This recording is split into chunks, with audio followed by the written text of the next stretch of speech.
couple of my favorite cases, of course, are going to be the largest settlement cases. Most of our cases settle, when we do get evidence, most of our cases settle for just a few $1,000s. But one of our largest settlements is what I term the Carper case, and that was in San Francisco, where Ms. Carper was living in place. She had been there for over 20 years when she started developing degenerative joint disease in her knees and needed to get a different parking space in the parking garage to the apartment complex. She believed she had observed other parking spaces that had been emptied. Let's say the units had been vacated, or they were in general just not being used. When she went to property ownership and management, they said, well, we'll look around, we'll see what we can do for you, but when a space becomes available, we'll give you the space. Well, about a year and a half later, Shirley still did not have a parking space that would help her degenerative joint disease. Instead, she had to walk up about 15 metal stairs, and the doctors over years were telling her that that exercise alone was contributing to a deterioration in her knees. So in the long run, management and ownership never did give Shirley a different parking space, even though one was available. They wouldn't give her a key to a side door from the public sidewalk going into the building that, again, would have helped her avoid those metal stairs and giving her access to a floor in the apartment building that was right next to an elevator. Instead, they told Shirley that they couldn't give her the key. That was just against their policy. And they told her that they had observed her son using her other parking space when he would come in to help her out. And if he continued to do that, they were going to take that parking space away from her. When it went to trial with attorneys from the California Department of Fair Employment and Housing, the owners said that they had offered Shirley a different parking space, and she had turned it down, alluding that it would not benefit her legal case.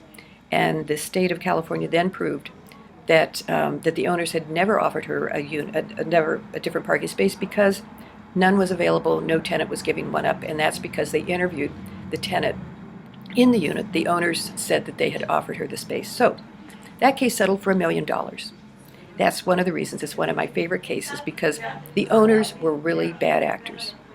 They had strung Shirley along for a couple of years, acting as though they were going to help her out, and they had no intentions of helping her out. And then when they went to court, they lied. And that's one of the worst things defendants can do in fair housing cases, is lie.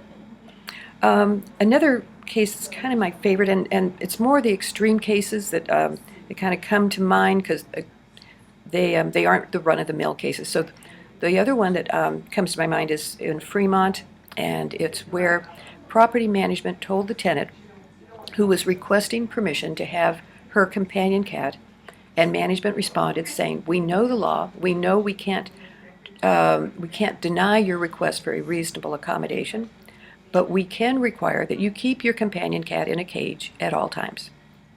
Well, that was kind of tough to have a companion cat in a cage. It can't really provide the companionship. In the end, we were able to get the policy dropped and to where this tenant could keep her cat outside of the cage.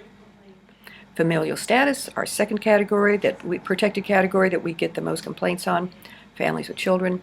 A case, again, over in Fremont, where the manager issued a written statement, no children can be outside.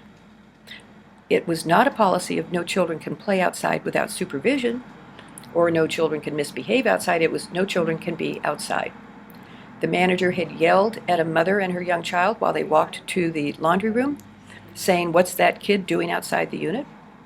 Had told a father who asked, can't my child be outside if I am playing with her, my preschooler? I mean, I accept the fact that we all need to give proper supervision to our children, but if my child can't even be outside with me playing, that's like we're prisoners.